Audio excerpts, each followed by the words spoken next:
श्री कृष्ण कहते हैं, आलसी व्यक्ति कभी अपने जीवन में सफल नहीं हो सकता। जिसे अपने जीवन में ऐशो आराम प्यारा है, उसे मेहनत करना अच्छा नहीं लगता। भला वो व्यक्ति कैसे सफल हो सकता है। इसीलिए अगर आप कोई काम करना चाहते हैं तो अभी से आलस्य त्याग दीजिए। अपने काम को कभी कल पर नहीं टालना चाहिए, क्योंकि वह व्यक्ति समय की महत्वपूर्णता ना समझकर उसे व्यर्थ में ही गवाता है। अंत में उसके पास कुछ करने के लिए समय नहीं बचता। किसी भी व्यक्ति के अपने जीवन में सफल न होने के मुख्य कारण होते हैं खुद पर भरोसा न होना। जीवन में वही व्यक्ति सफल होता है जिसे खुद पर भरोसा हो। जिस व्यक्ति को खुद पर भरोसा नहीं है वह कभी भी सफल नहीं हो सकता। एक बार दानवीर कर्ण ने भगवान श्री कृष्ण से अपनी व्यथा सुनाई। हे प्रभु, जब मैं पैदा हुआ तब मुझे मेरी माँ ने त्याग दिया, इसमें मेरा क्या अपराध था। द्रोणाचार्य ने मुझे शिक्षा देने से मना कर दिया क्योंकि वो मुझे क्षत्रिय नहीं मानते थे, और इसमें भी मेरा क्या अपराध। द्रौपदी के स्वयंवर में मुझे अपमानित किया गया क्योंकि मैं महाराज परिवार का हिस्सा नहीं हूँ। जवाब में श्री कृष्ण ने कहा,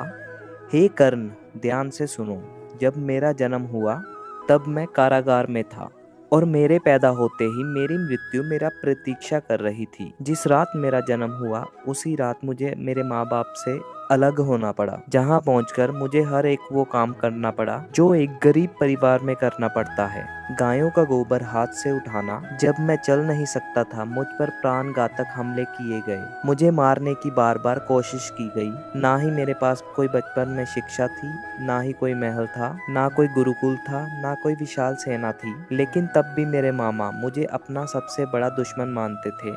मेरा भी जीवन बहुत सी चुनौतियों में बीता है। ये महत्वपूर्ण नहीं है कि जीवन में कितनी बार अपमानित होना पड़ रहा है, पर यह महत्वपूर्ण है आप उस अपमान का कैसे जवाब दे रहे हैं। आपके पास ज्ञान है जिसका आप इस्तेमाल कर पा रहे हैं और इन सब चुनौतियों को पार करके आगे बढ़ते जा रहे हैं। ये बात सबसे अधिक महत्वपूर्ण है। जब कुछ किताबों से सीखने को नहीं मिलता, कुछ मतलबी लोगों से सीखने को भी मिलता है। गलती उसी से होती है जो मेहनत से काम करता है। निकम्मों की जिंदगी तो दूसरों की बुराई खोजने में निकल जाती है। इज्जत इंसान की नहीं होती, जरूरत की होती है। जरूरत खत्म तो इज्जत खत्म। बोलना सीखें, नहीं तो जिंदगी भर सुनना पड़ेगा। उड़ने में बुराई नहीं है, आप भी उतना उड़े जितने में जमीन दिखाई दे। सिर्फ वो लोग आपकी परवाह करते हैं जो आपको तब भी सुन सकें जब आप चुप होते हैं। चिंता उतनी कीजिए जितने में काम हो जाए, उतना नहीं कि जिंदगी तमाम हो जाए। आप अपने शब्दों को चाहे जितनी भी समझदारी से बोलिए, लेकिन सुनने वाला अपनी योग्यता और मन के अनुसार उसका मतलब निकालता है। यकीन करो, जो तुम्हें भूल चुका है वो भी तुम्हें याद करेगा। बस उसके मतलब के दिन आने दो। कहानी जिंदगी की यही है कि इसमें मनचाहा किरदार नहीं मिलता।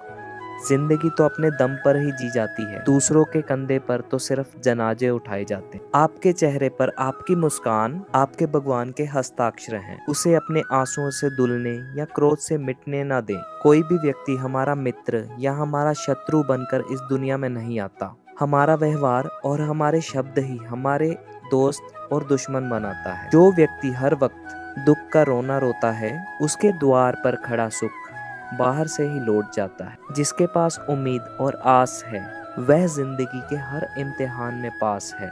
हर कोई अपना नहीं होता और यही सत्य है। कितने अजीब हैं ये जमाने के लोग, खिलौना छोड़ जज्बातों से खेलते हैं। महान दिमाग विचारों की चर्चा करता है और सद दिमाग घटनाओं की चर्चा करता है, और छोटा दिमाग लोगों की चर्चा करते हैं। अहंकार ना पालिए, वक्त के समंदर में कई सिकंदर डूब गए। इन 5 जगहों पर हमेशा चुप रहिए।